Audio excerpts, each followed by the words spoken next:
Good evening, everybody. Welcome once again to BTL Bass Talk Live, where we're going to talk bass fishing and anything else that we want to talk about. Yes, a special evening show. Matthew, I'm wiped. It's been a long day, man. It has. Very long day. And you have been harassed.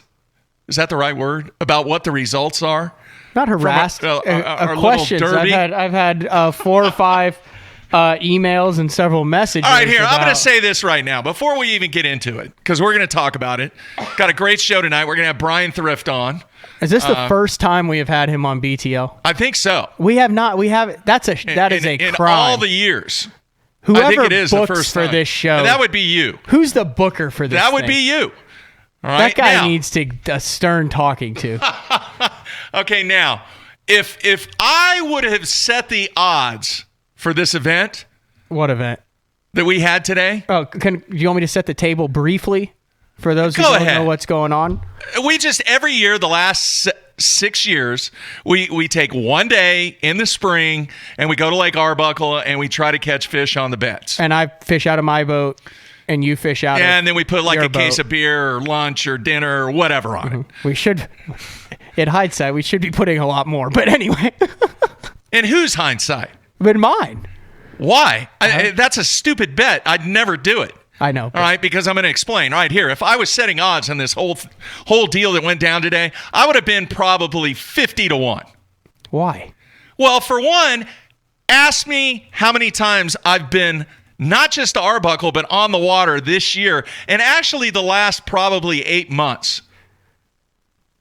Okay. How many times? So excuse number 1. 3. Time on the water. 3 times. No. I am very intelligently going to explain why things happen. But you have to knock that back to 25-1, since it seems whenever I'm in competition, you always set the under at 8 pounds for me. So basically, that has nothing to do with what went down today. Okay. All right. The second thing.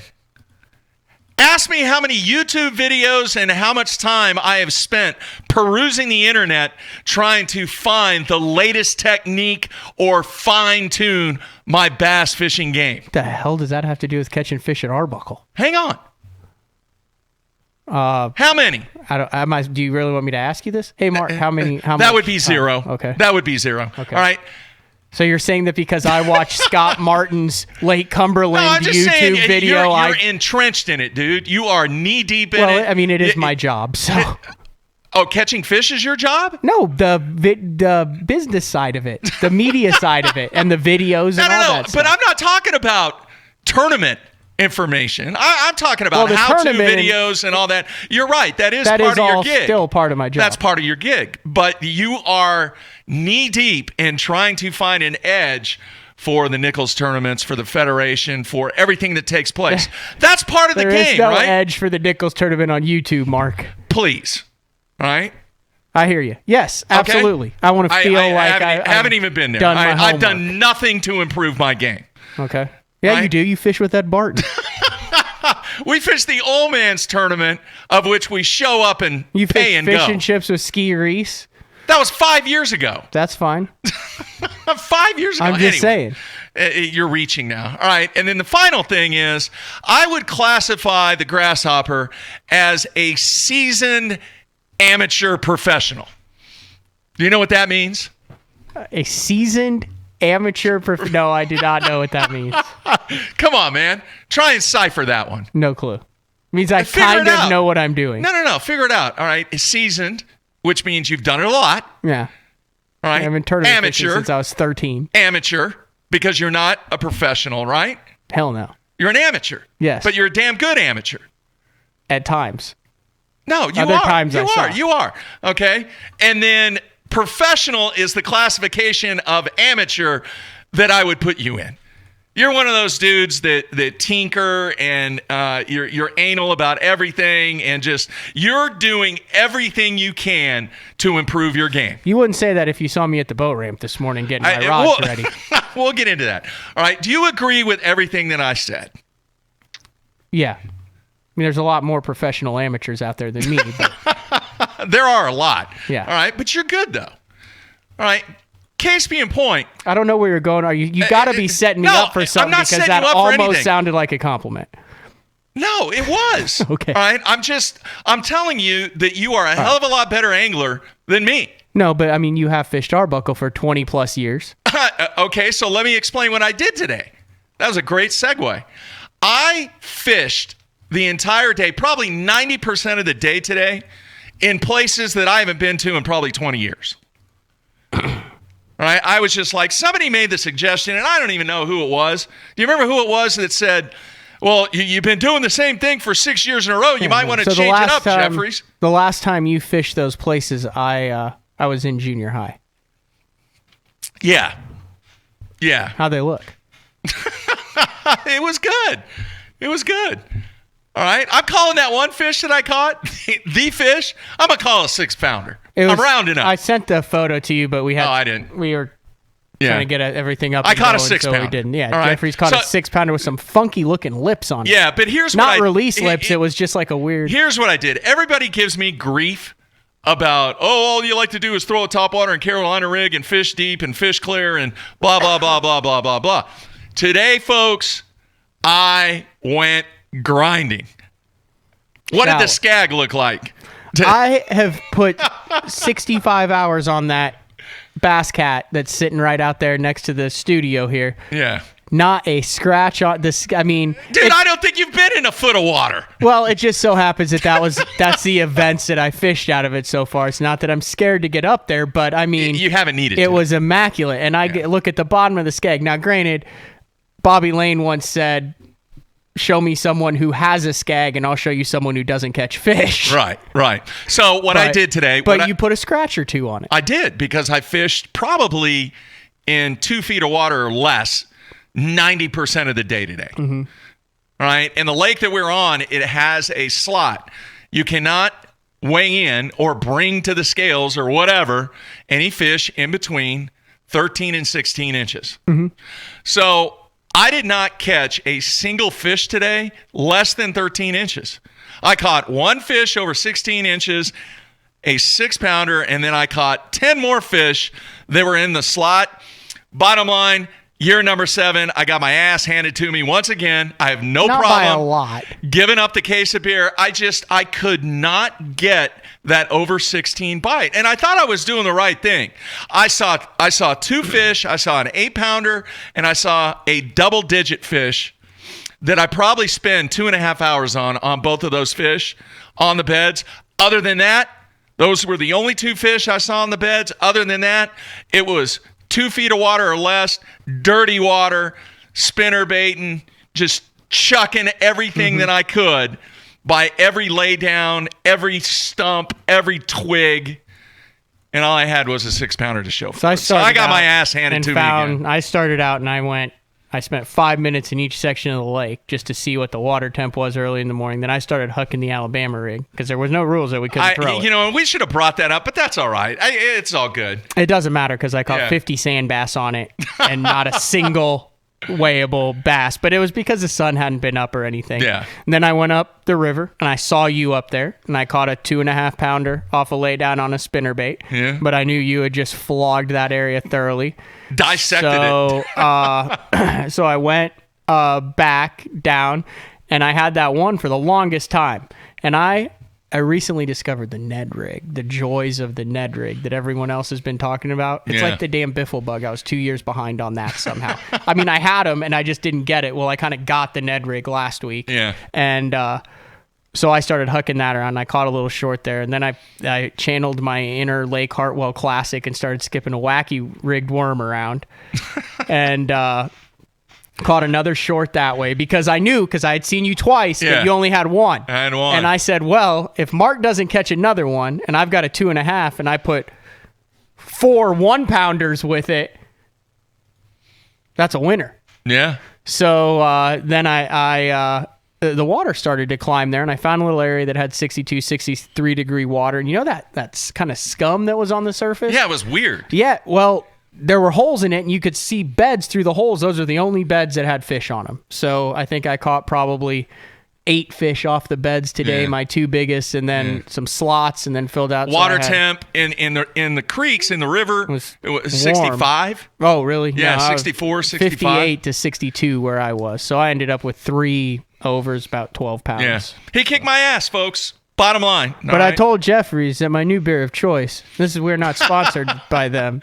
And this might be too classy for BTL. No, dude, it is a throwback back to my college days because this was the only thing that you could get in a keg. Let me tell you what, I have become a fan of the Pabst Blue Ribbon.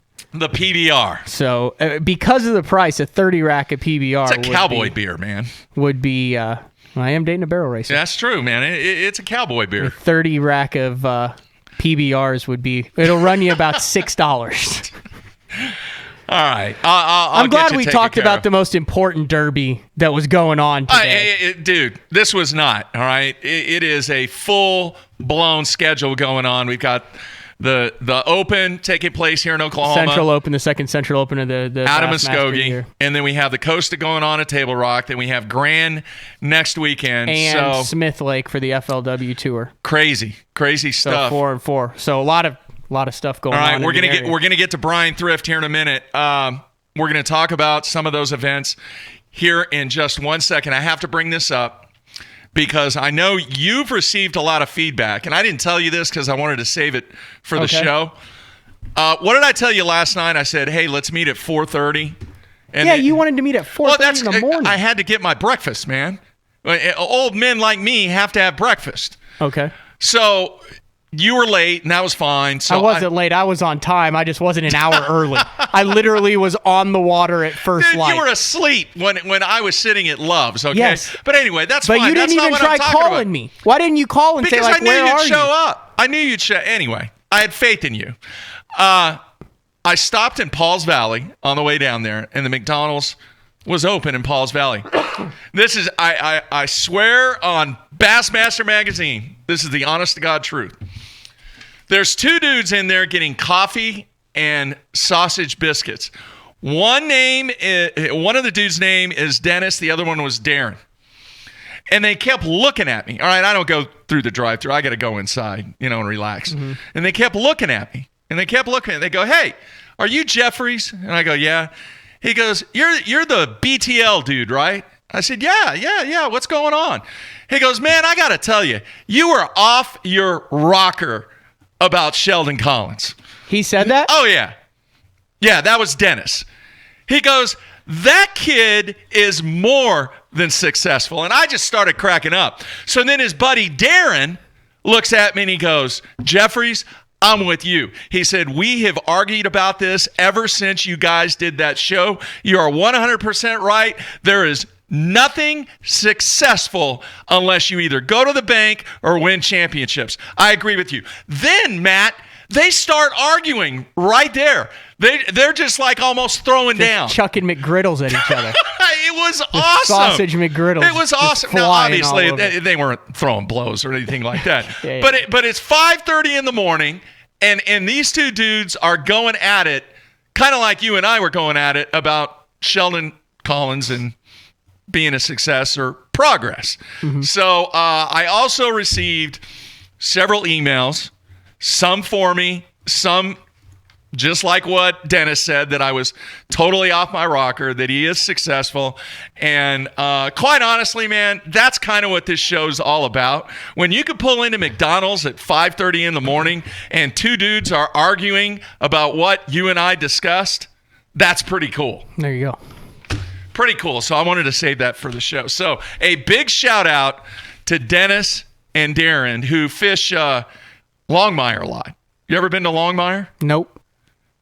Back in the day, dude. There's a bunch of lakes in Oklahoma back that in I the day, keep that place was freaking awesome. I can remember calling in sick in April. Mm-hmm. I know that sounds crazy. Calling in sick. Why don't we go there anymore? To go because it got harvested. And it got harvested. Harvested? People were like, just taking buckets of bass out. The slot there was 16 to 22. Oh, it's a trophy lake. Yeah, so it had to be over 22 inches like to keep. Springs. But people weren't doing a good job checking it, dude, and they were just freaking. The grill was open. But big shout out to Dennis and Darren for that. That was very, very, very entertaining. Before we get Bryan on, let's just do the housekeeping in the Open. Wait, before you get into that real quick, our thoughts are with Luke Clausen. Oh, yeah. Dave, for those who don't know, I had it I had it pulled up. Yeah. Here. It looks like It was on Instagram. he took a fall. Said after a 12-foot fall head first onto concrete, I got an ambulance ride. 5 broken ribs, a concussion, and a separated shoulder. Not sure what the rest of my season looks like. Probably not that good. Hoping for a speedy recovery and be back on the water. Thankfully, I wasn't hurt worse, and then he's in a neck brace laying in the... Now, have you ever had Hotel broken bed. ribs, dude? That is one of the most painful injuries you can have. You know Because what? there's not a No, I whole have lot not. you can do to I it. have not had broken ribs. I didn't break. I actually cracked a rib in a 4-wheeler accident one time. Ooh. Turned it over, and it was painful. I just drove a 4-wheeler for the first time in my life last week. Never been on one before. Really? Apparently, I am a horrible 4-wheeler driver. Yeah, you'll get better. You'll get better. Just Yeah. don't so take Luke the turns is, too fast. So I don't wow. think he'll be at Grand. Remember, that's a correct assumption. Luke last year made the Bassmaster Classic and Could have went back to back. finished last in the tournament. Yeah. Could have went back to back. Yeah, because he hadn't been in one since he won in 2006 Yeah. in Florida. Yeah. But at the Open, Harvey Horn is leading the way, but only 16-8. And if you go on Bassmaster, one of the cool things, and this will be applicable regardless of when you're listening to this, because obviously live is after the first day Yeah. of the tournament. But so the way it sounds like is like 50 boats got through the lock to Kerr first thing with a tugboat, and the lockmaster let them lock through. Mm-hmm. But then the next 50, 60 boats show up. That first 50 got in, and now the tug is taking barges through the lock for the next 2 hours, and they never got to their spot. So Hey, man, it was like literally that's part of the risk. luck of the draw. Yeah. Now you can say it's unlucky. I know which way you're going to go on this. You can say it's unlucky that you had the money spot in Kerr and weren't able to get there. Or you could say it's poor planning because locks are notoriously not reliable, and they should have had a better backup plan, those guys who didn't catch them, who were planning on locking through It's a very good assessment, in the Three Matthew. Forks pool. Very good assessment. 2 ways you can look at that, whether you're a glass half full or half empty guy. But one of the stories that it's kind of just after the first period. There's 3 periods. You got to look at each day like a period. Just when you're leading after the first period doesn't mean you've won the damn game.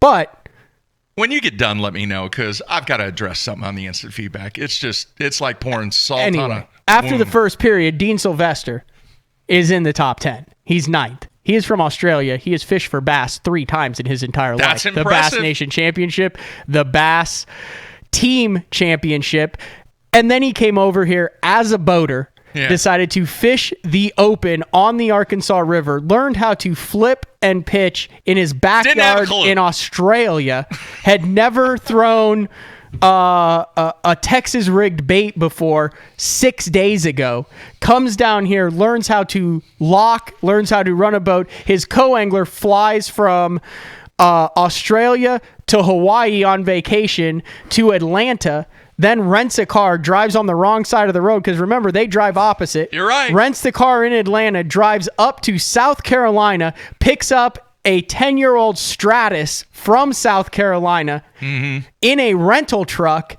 then drives it to Muskogee, Oklahoma, where Dean is waiting in his rental vehicle with units, with Lowrance graphs and all sorts of stuff. They spent 2 days rigging this thing, get the kinks worked out. He learns how to run the river, and he's in the top 10, making a bunch of guys look like chumps who fish the river on a weekly basis. That's impressive. That really Even if is, he doesn't dude. catch a fish tomorrow, that's still impressive. It but is very for the sake of the impressive. story, we'll just leave it at that. And then obviously the Costa going on over there. Mike McClellan? Yeah, Mike McClellan. He's up there, man. Whenever he's on those Ozark, he always likes to hold up the one smallmouth, one largie. He doesn't like to go 2 of the same species. No. He likes to show off his versatility. I think he's in 3rd, and Cody Huff is leading that derby. So. All right, real quick. And this is the last time that we will talk about this on tonight's show. I'm sure we'll talk about it in the future. But there is a post from Keegan in Oklahoma that says, as a 20-year-old who is fishing in jackpots and BFLs, I would say Collins has been pretty successful. Look at me, folks. The comments that I made about Mr. Collins is totally related to the FLW Tour. That's it. I would have to agree with that statement, Matthew. He's been enormously successful on everything else that this guy has done. I am not saying that in his progression to solidify himself as a FLW touring professional, he has had success. But so far, and he could pop a win. He could cash the remaining events and have an enormous amount of success. But so far this year, only on the FLW Tour, that's all I'm talking about, he has not been successful. Good enough, Matthew. Thank you. I still disagree, but all right. I don't know. I think we told Bryan we'd have him on. At what time? Like right now, like 6 minutes ago. Oh, so we need to take a break? He wins something roughly every hour and a half, so he had to slide this interview in between check cashing and trophy lifting. Wow. So we should probably take a break and get him on the line. All right, let's do that. We're coming back with Bryan Thrift here on a Thursday evening. I kind of like the evening shows. We'll be right back.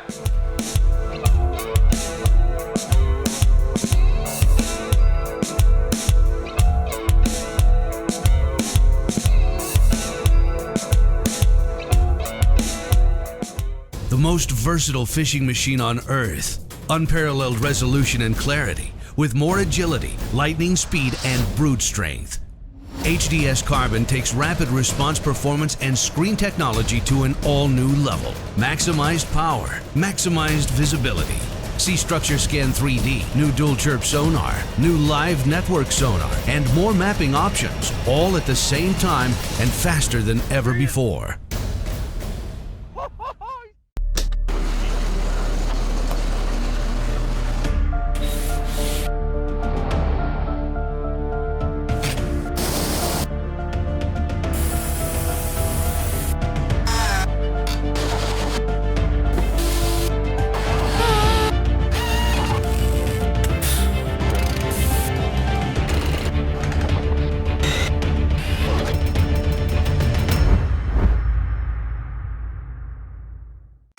Pros depend on hydraulic jack plates to get the best out of their boats. Do what they do. Demand Atlas performance. Atlas gets you from the bottom to the top in less than 8 seconds, even with the big 4 strokes. And when you gotta turn right around and get that heavy load back up in rough water, Atlas's innovative design and American-made components will get you there with confidence.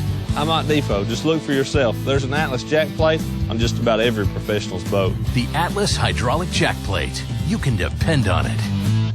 My rods look different because they are different. Every rod is built by the pros and for the pros. When you pick up a white Duffet fishing rod, you're getting a cutting-edge rod, one that's truly pro-driven, with the actions you need for every bait category you fish. I put my name on it. It's my promise to build you a great rod you can count on. Ducket Fishing, Micro Magic, Macro Magic, or White Ice. Try them. They work. More Bassmaster Classic anglers use Lowrance than any other brand. Do you know why? Because it wins you these. 7 consecutive wins by Lowrance angler in the Classic. That's pretty special.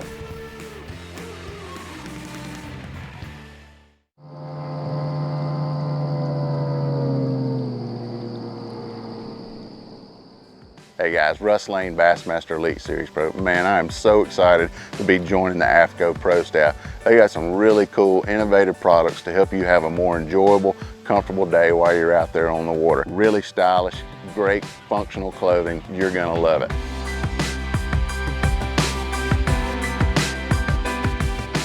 The thing I'm most excited about though is AFCO has pledged to donate 10% of their total profits back to supporting the conservation of our fisheries, and I am all about supporting a company that's about supporting conservation so that we can enjoy our bass fishing for a long time.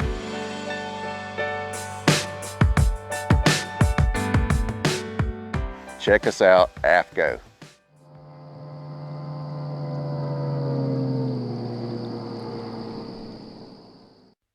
Jacob Wheeler and Tommy Biffle have a lot in common.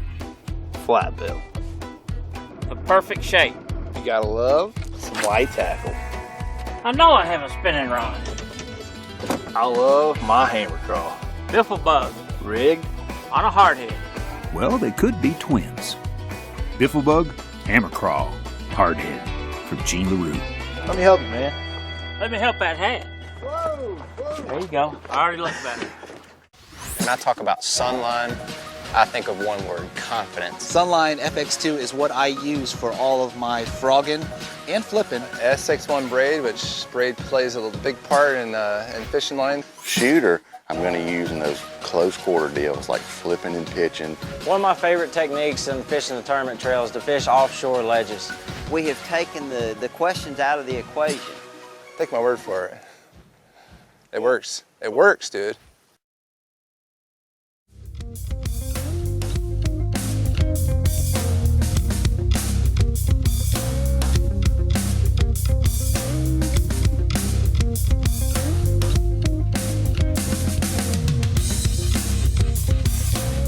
All right, we are back. Mark and Matt in studio after a very, very long day. Very long day. I mean, it was kind of tiring. It went fast. Once again, man, I mean, you had a 6-pounder in the live well all day. No, it couldn't have been that long. Here's the thing, man. I just don't think some people truly understand the physical conditioning that these people go through that are on the FLW Tour and on the Elite Series when you take practice, when you take multiple events, summer fishing the Costas, summer fishing the Opens. It's crazy. I guess your body just gets conditioned to it. Well, obviously, because, I mean, you don't have to be in the best physical, like peak physical shape to do it, but I guess you get conditioned to. Yeah. I mean, I'm sure Thrift's on a high protein diet. Just exactly follows Nothing but everything steak, by right? the book. Probably meal preps. Yeah. At least a week in advance. Yeah, Bryan, you there, man? Yes, sir. So, how are you, man? Oh, doing good. He just won a tournament, Mark. How do you think he is? You interrupted him again. Again. You have a bad habit of that, Matthew. Bryan, let's start this over again. Bryan, how you doing, man? I'm doing good. Hey, I want to ask this, and this is, we kind of ask this to our guests every now and then. But, dude, it seems like that you and your banker at your local bank probably have a really good relationship. Would that be a true statement? If it is, I don't know about it. Wow. Somebody needs to have a talk with that person then. As much money as you put in whatever bank that you bank at. The only trouble with that and being a fisherman is it goes out just as fast as it comes in. Well, that is true, but still, I mean, they throw you some popcorn or a toaster or, a free pass to a water park or something. Matt's looking at me. Nice. Matt's looking at me with this totally just deer in the headlights look because he has no idea what having a relationship with a banker is. You have gone into the bank, deposited a check, and they gave you a toaster? Yeah, like 10 years ago. You got a toaster? What, they just had like a bet? Like, they're like, I'll be right back, Mark. You are going to love this. No. Bryan, the reason that I ask these guys that obviously win a lot is because a lot of banks, especially the smaller banks, and obviously Bryan's not confirming this, but a lot of the smaller banks, they will build relationships with their really good customers. I mean, some of them give them like tickets to football games, and they give them good stuff sometimes. So you would think that a dude that made $2.4 million, if he's using the same lending and banking institution, that he'd probably be a decent customer. Anyway, man, I'm sorry, Bryan. I have to explain these things to my grasshopper friend. Bryan, anyway. Can you tell that Jeffrey spent 25 years in a financial institution-based job? No. That's no fun. No, it's no fun. Not as much fun as you have. Dude, talk a little bit about your latest win. And we've discussed on this show the whole, what is it, Matt? Because I'm not really up on it, the whole Demiki thing. Oh, yeah. Demiki armor shaft? Well, and the Demiki rig, Yeah. too, that was designed by that. But yeah, the whole. But Cumberland, what got me, and this is what I want you to talk about, is how slow you were reeling. That was insane. Yeah, it's just I don't know what got me doing that. Like, I want my bait to follow the contour of the lake, if that makes any sense. Explain a little bit of that. Elaborate a little bit on that. All right, so say you're a cast off the bank and you're sitting in 35 feet of water. When my bait hits the water, I want it to follow the contour of the bottom all the way back to the boat. So you know what that contour looks like in your head, or you're knowing what the contour looks like? Okay. Like, just, I can picture what the slope of the bottom is in my head and just kind of wind slow enough to keep that bait 4, 5, 6 feet off the bottom all the way back to the boat. Wow. You ever thought about that, Matthew? What, basically just being able to see the bottom what he's doing underwater? Well, yeah. I mean, you have to really be in tune with your equipment and your ability and what the fish are doing and what the bank looks like in order to do that. So, no, I have not thought about doing that because that's next level. Yeah, I mean, there's a lot of stuff you got to factor in doing that. I mean, you got to factor in gear ratio of the reel, the line diameter, weight of the jig head, and how big the swim bait is. So, I mean, you...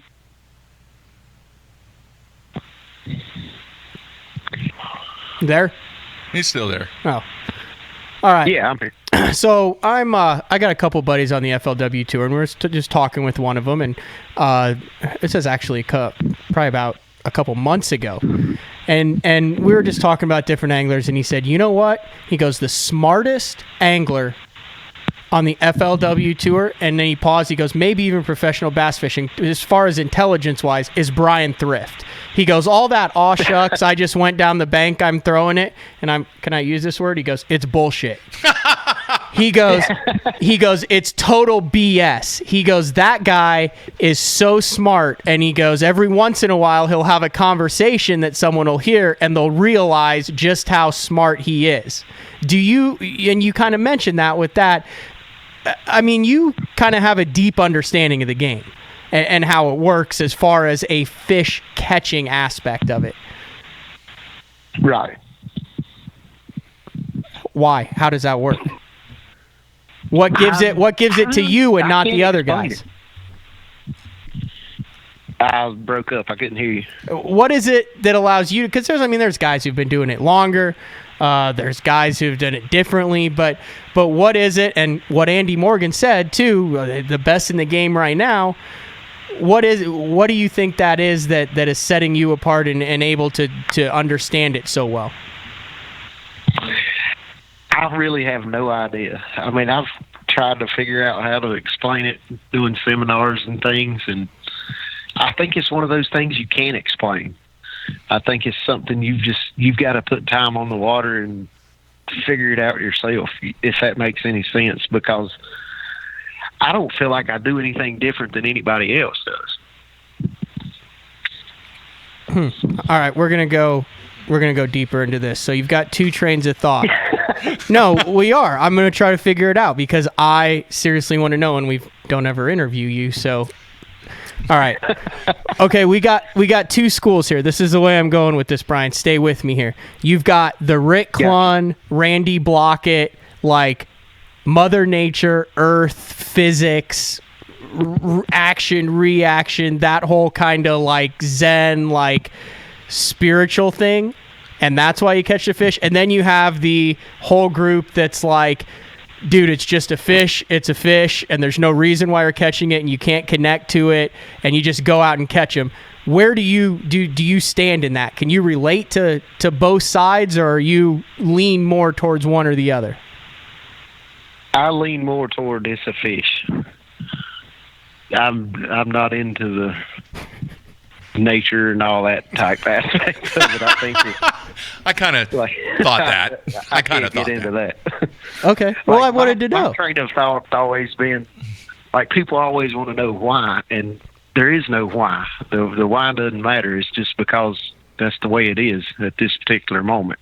And I feel like that's how I fish, is more along the lines of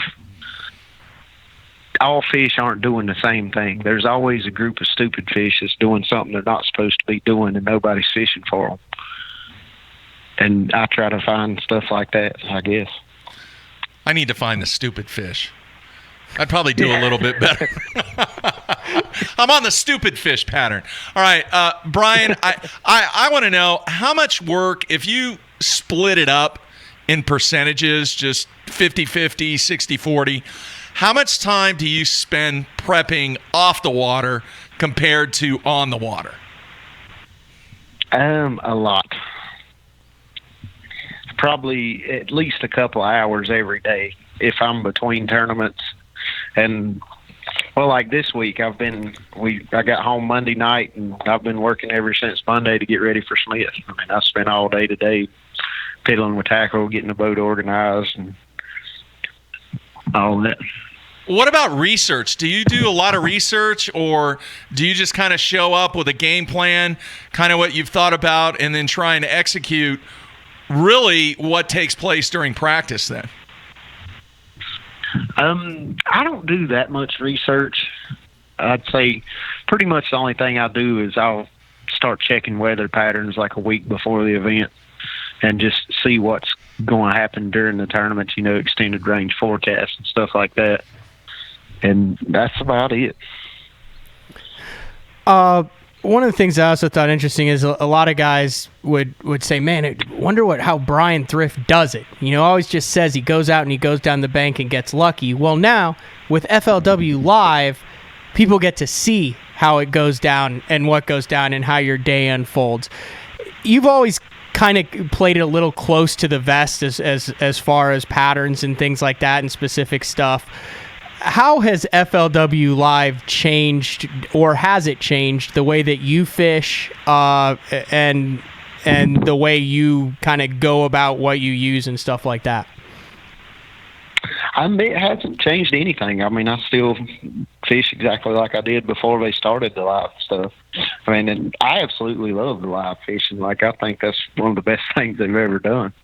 I mean, it gives the viewers, real-time information. I mean, it lets you, they're not watching a show where the producers pick out the highlights. They're seeing the ups and the downs. They're seeing the angler make those decisions to change on the water, when the money's on the line.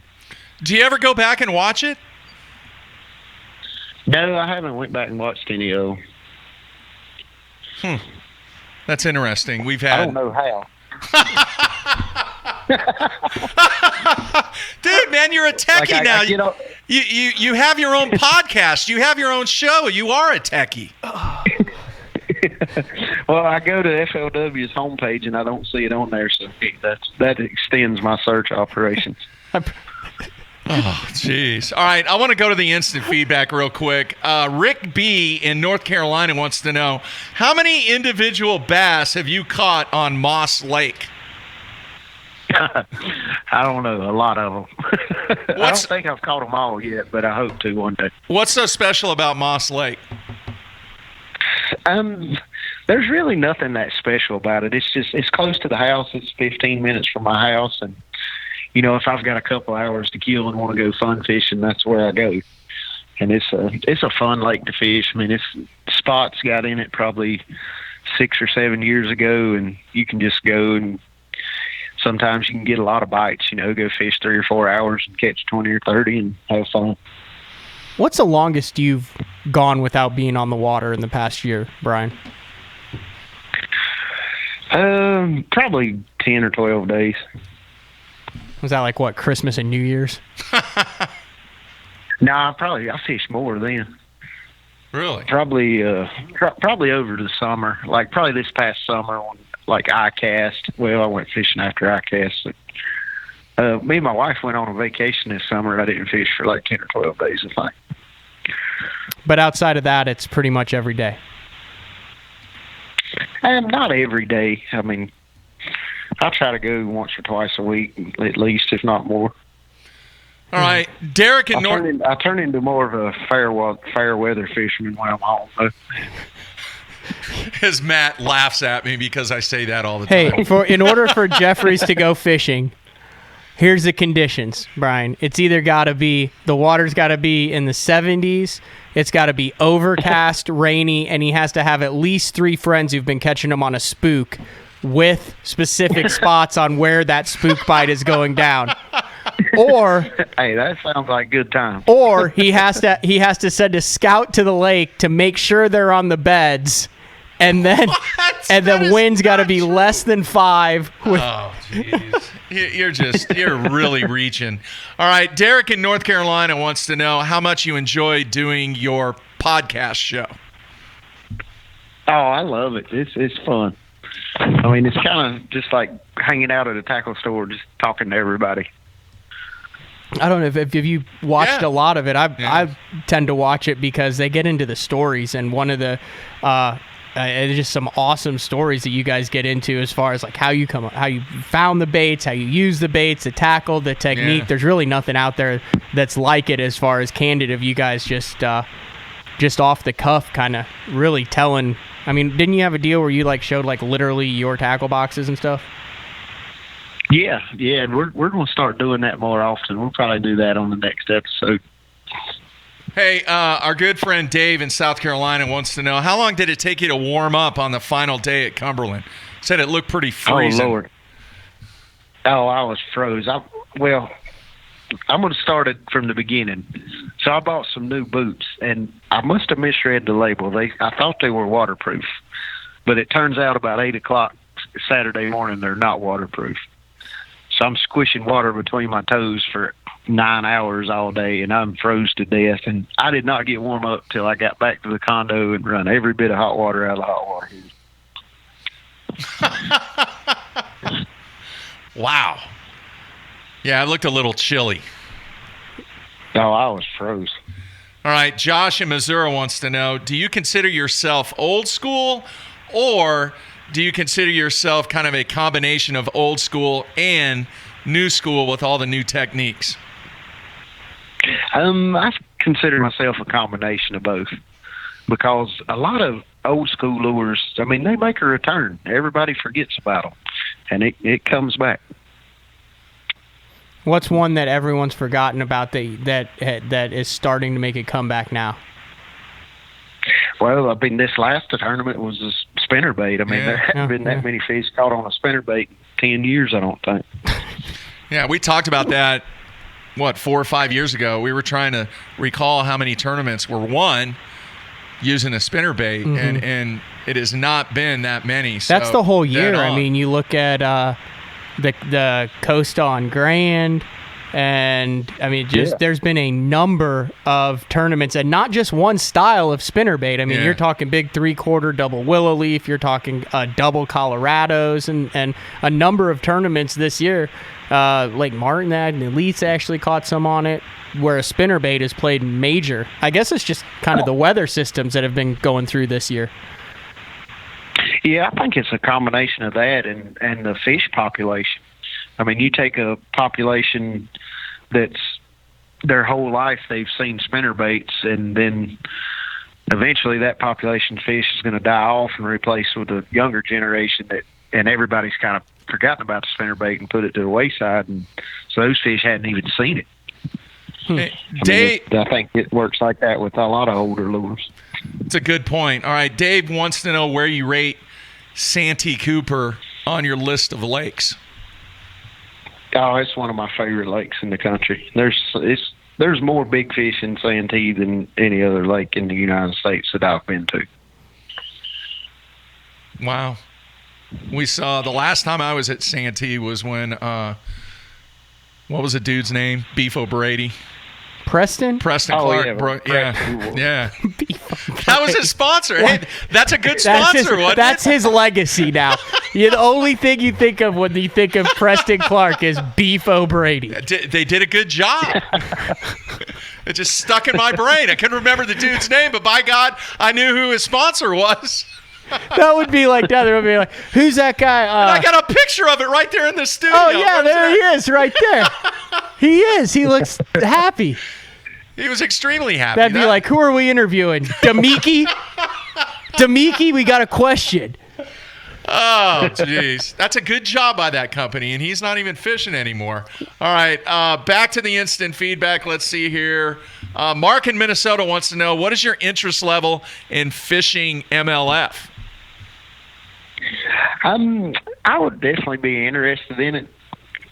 I don't know. If the timing was right, I'd be interested in it. All right. I do not know this, but he did not put his name. He put Rocket 0216 as his name. He wants to know, do you run Lowrance or Hummingbird?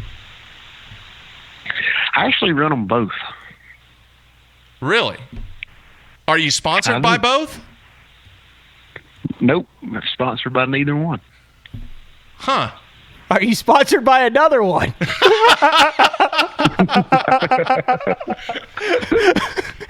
Because that could get interesting. I'm sponsored by myself on electronics, I guess. Really? That's Yep. That's quite interesting. That's kind of like, you remember what we talked about on Tuesday, Matthew, right here? The dude at the Masters? Oh, yeah. Who won was it the Masters? Yeah. He won the Masters with the different clubs, has no club sponsorship because it doesn't feel like one branded club can get the job done on every aspect of his game. So what is your setup with that?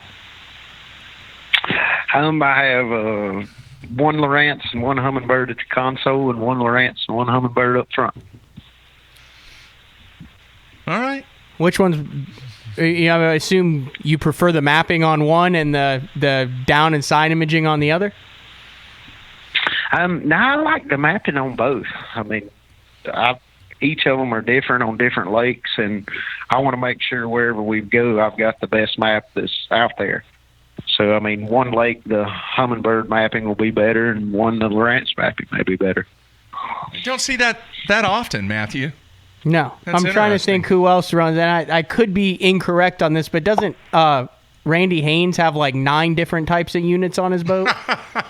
I have no idea on that. I think he's got one of each. Now, he might have switched over to one, but at one point I think he had 4 different types. Don't know. All right, Maynard, our good friend Maynard, longtime watcher and listener, he wants to know, have you ever fished a subtle inline buzzbait called a Floyd's Buzzer? And then it says, a.k.a. Uncle Buck's Buzzer. I've never thrown one. Okay. Not even sure I know what it is. I have not seen that, Matthew. I think it's like it's an inline buzzer. I could assume that based upon what he said. But I mean, you dumbass. I mean, jeez. I can't believe you said that. Dude. See what I have to deal with, Brian? Dude, it's been a long day. Yeah, wow. And then I had a summer shandy to celebrate my victory against you today, Jeffries. Wow. Now you got me all messed up. All right, Keegan in Oklahoma wants to know if you have any thoughts on your favorite Oklahoma lake. I guess it's got to be Grand. That's the only one I've ever fished. You fished one lake in Oklahoma in your entire life? Yep, Grand Lake. I've been there once. That's crazy. No media events, no traveling across the country, no tournaments. That's crazy. Okay, I got to ask him this. All right, do you know? I finished second there, so that's pretty good. Yeah, I know. Yeah. All right, we have It was this. 2013. I remember exactly what you were doing and what you were throwing. All right, we have this new thing, Brian. It's called One-on-One Live. I don't know if you saw the Strader versus Swindle thing. We were supposed to have Christie versus Ayler this weekend, but there's bad weather rolling through Oklahoma on Saturday, and we can't do it. If you could go one-on-one live with somebody, who would you want to go one-on-one live and beat? I got to go with the co-host of my Let's Talk Fish show, Matt Airy. On what lake? I would want it to be one he knows really well. So it would have to be Probably Moss, because we both know it pretty good, but he knows it real good. What's a cell service like around there? Oh, it's good. Is it? See what Dave just said? Yeah, I Dave saw goes, it. why the hell would he go to Oklahoma when he could fish Santi Cooper? That's a good point. That's a very, very good point. Let's see here. Josh in Missouri says, you've been a long time FLW stable. Have you ever had a desire to fish over on the other side on the Elite Series? No, I've never had the desire to do that. I'm happy at FLW. All right, let's see here. Dave wants to know, talk about the difference between the Demiki Armor Shad and the Kitech. The biggest difference is the Kitech is a little bit wider action. The Demiki Armor Shad, I like it better in real clear water when I've got bright sunny skies and no wind. Like the absolute worst conditions you could have for a swim bait is when the Armor Shad really shines. Okay, TJ in North Carolina wants you to be honest. Be honest. Are there smallmouth in Lake Norman? I have personally never seen one, but I have heard of 2 or 3 being caught. All right, let's see. He says it seems to be coincidental, not to be true, with the populations of the northern Catawba River chain. I believe that's Catawba. Oh, yeah, I can't read.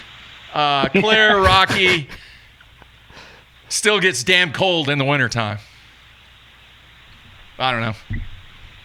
What? You confused me. That's all right. I'm confused. I was a little confused on there. You've seen a couple, and that's it. No, he's heard of a couple. Oh, yeah. He knows people. Yeah, I've heard of a he couple. He knows people who have heard of people who have caught a couple. Yeah. All right. Dave wants to know, what's the best Santi Cooper map, if there is one? Like paper map or electronics map? Both. I have no idea on paper map because I don't. Do they still make those? They do. I don't know. They do. They do. Yeah. All right. And electronics maps, the lower lake Hummingbird's the best. The upper lake Lawrence is the best. So I take it you don't put too much stock in paper topo maps and. No, he's I high tech. haven't bought one in probably 10 years. Really, that's interesting because a lot of the guys that fish on the Elite Series, because I go to all the Elite Series events and cover it, you see a lot of guys who have paper maps out in the evenings, have them jammed into the windshield of their boat, have those things still marked up, but you're just straight chip. Yeah, and there's really no point in a paper map because everybody's got a little computer in their pocket, and Navico's got a app with all the contours on every lake in the country. Do you use Google Earth? Yeah, I look at Google Earth. A lot? But you can't see contours. Right, I know. That's why I use the other app. But you'll still pull up the Google Earth on a tablet? Yeah. All right. Mark in Minnesota wants to know, do you have any tips for throwing light line on a bait caster? He said you were throwing an 8-pound test during the last event. Yeah, that's something I do a lot. I mean, I throw 8 on a bait caster a lot, and the biggest thing is the rod and reel. Like, you want to get a reel with a smooth drag that's made to throw light baits, and the reel I use is a Abu Garcia Revo MGX Extreme 2, and it's a small, low-profile reel. It's got a shallow spool capacity, and that's what you want for throwing light baits. And the rod I use is a 7-foot medium-heavy Fitzgerald Fishing Stunner rod, and it's got the perfect soft tip. I mean, shoot, I was boat flipping 3-pound smallmouth all week on it. With 8-pound test. Wow. All right, go and blue. And a good fluorocarbon line. There you have it. That's another key. All right. I use the P-Line Tactical. It's good stuff. There you have it. All right, Go Blue wants to know, why do you dislike fishing tidal water so much? Because you can find the winning fish and never know it. And that frustrates me. I mean, you could fish through an area on the wrong tide and never get a bite. Somebody come through 2 hours later and win the tournament there. That's a good point. Can happen. All right, Corey in Tennessee wants to know, what is your favorite jig and trailer to skip boat docks? My favorite jig is the Demiki Mamba 2 jig. And the trailer, it depends on how shallow or dirty the water is on the trailer. I use anything from a Demiki Knockout to a Zoom Speed Crawl. And the Demiki Ryko is something they came out with 2 years ago. I've been using it a lot on like a finesse jig and stuff like that. But really, it depends on what your situation is, like how deep the water under the docks is and stuff like that as far as trailer. But jig, I throw the Mamba 2 and just change my trailer based on how fast or slow I want the jig to fall. How many years have you been with Demiki now, Brian? Probably going on 9 or 10 years. Because they've evolved a lot since, over the past decade. Yeah. Yeah, they've came a long way since they got in the U.S. market. It's been good. I was fortunate to get with them when their first year in the U.S., and I think it was my second year on tour, and we kind of grew together. All right, Rocket wants to know what your favorite Alabama lake is.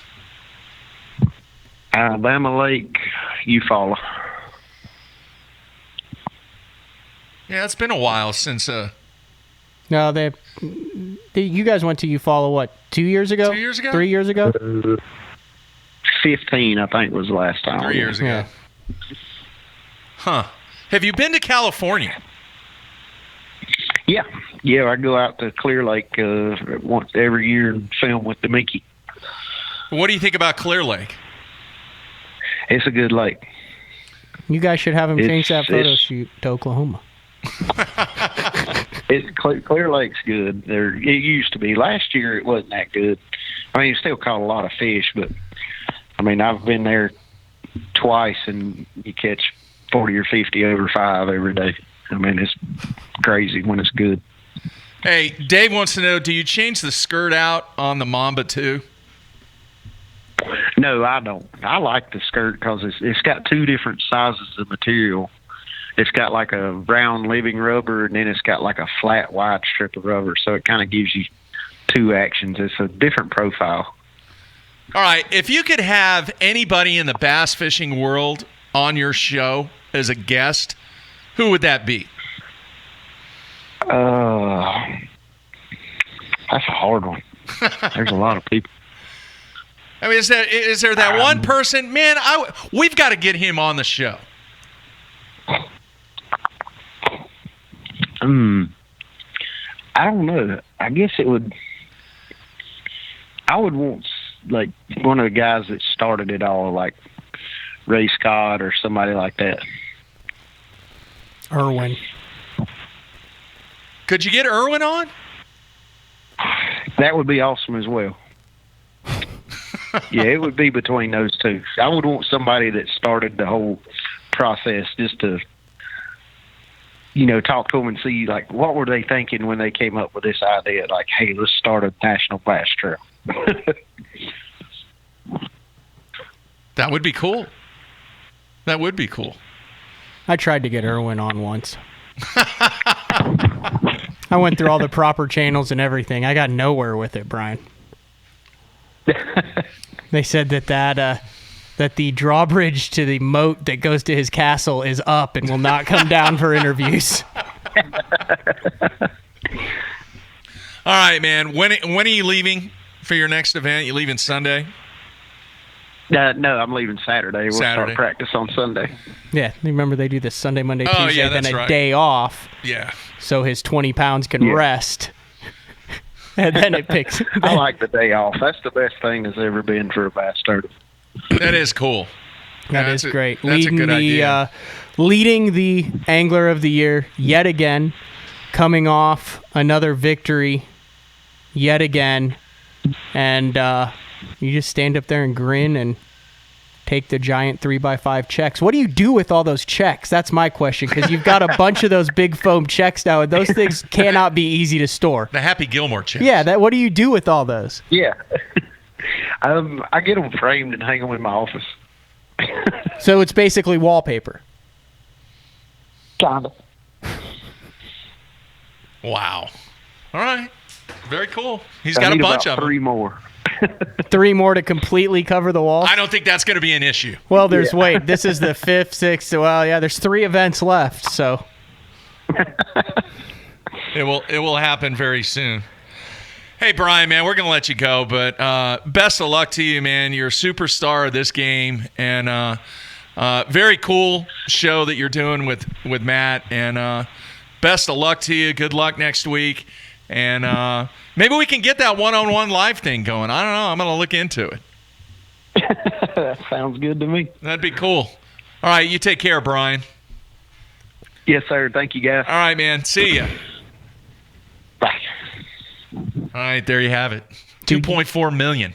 You just wished Bryan Thrift good luck 3 times in the closing segment. He needs 3 checks. He needs 0 luck. He needs 3 checks. No, you give that man some luck, and he is unstoppable. I get the feeling he is obviously damn good, but I get the feeling that he just kind of just doesn't care about any of this stuff. It just goes and just wins money. He kind of, in a way. Does he have a little Steve Kennedy to him? Yeah. I'll tell you this. There's a little bit of and vice versa. They have some of the same characteristics are Jordan Lee. They just go fish. Dude, they just love to fish. Like, they're not bothered by doing interviews, but that wasn't a thrilling and exciting moment for Bryan Thrift to do an interview with us. I mean, we get some guys on who are jazzed just to be doing an interview. I mean, Watson, he loves to talk, loves to BS and do all that Bryan, stuff. he just wants to then catch fish and go to the there's other bank. guys that, they just don't see any sense in talking about it. They'd rather just go out and do it. Yeah. And he's one of those guys. He always has been. He always will be. That's just his personality. It's like Joe Lee. It's just the Steve Kennedy thing. Well, he did a great job in the Chatterbait documentary that we did too. Yeah, explaining that whole situation. I forgot I was going to thank him for that, but did a good job in that, man. Great job explaining. And big thanks to him. I mean, it's 9:30 p.m. In East North Coast Carolina, time. East Coast time. Yeah. So big thanks to Bryan for hopping on. Yeah. And, dude, I am tired. I got to bed after the Wednesday nighter. I brought the boat back at 10:25, 10:30 p.m. and then jumped out of bed at 4:45 a.m. to go meet you, who you were already at the damn ramp at Arbuckle. No, I was at McDonald's. watching the moon rise and the sunrise. No. No. All right, so next week we are off to Grand Lake. Yeah. All right, we're closing out the Open this week. We will try and do one show next week from the Pat Sheeler compound. That's your friend from UPS? Yeah, we fished 30 years ago together. He was my old teen trail partner. Mm-hmm. We fished together for years. He's retired now. He plays more golf than fishes. I mean, he still has a bass boat and stuff, but he doesn't hardly fish that much Didn't you more. say he got like a mint Procraft or something? Oh, it's immaculate. Just it is incredible. A cherry Procraft that's just been sitting in that showroom floor. Dude, he takes it out like once a year, I think. I told him, I was like, you probably have the best looking 20-year-old boat in existence because it probably only has about 30 hours on it. Surprised the motor doesn't seize up. Wow. You'll see it. I think he has it in the garage now. We're taking the Bass Cat down, right? Yeah. So we'll be on the water shooting photos. Yeah, so check the website. Check the website for the schedule. Supposedly he's got the internet. Oh, it might just be a debacle. Yeah, but why not? We'll try. So I think they're absolutely going to smash him. 80 plus to win next week. At Grand? Yeah. Oh, yeah. The question would be 90 plus. No, 85 plus. Was I think a good 50-50. No, you? All right. Maybe. You're going to see sight fish. You're going to see pre-spawn. I really want to see. I want to see what's going to happen with this weather that's blowing in this weekend. Mm-hmm. They're going to get a ton of rain. They're expecting 2+ inches of rain in northeast Oklahoma. Oh, wow. Yeah. That could be interesting. And the temps are going to drop, too. Real quick story about Bryan Thrift. I tried to get him on. I was going to have him on live via Skype. I said, Bryan, I kind of knew the answer to this before I asked him, I thought. I said, dude, you got Skype? And he kind of paused, and he's like, I tried that once. It didn't work out too good. He goes, didn't work out too good. I said, didn't think so. So that confirms why when you can't get to the video section on FLW's website. Hey, but the dude's got a show. He's got a live show. The dude knows to read out his electronics. He's got the Let's Talk Fish. And he knows how to fill out a check, deposit slip. Those are 3 important things. The dude should at least get a toaster, too. The banker where he banks at should be ashamed of himself. Take care of your customers. Golden brown. Take care of your wheat customers. Bread. All right, everybody. Next week from Grand Lake, from Monkey Island, right there in the middle, smack dab, the mid-lake area on Grand Lake, from the shores of Grand Lake. Everybody be safe. Check out what goes down in the Open and the Costa FLW next week. But we will see you next week. Everybody be safe.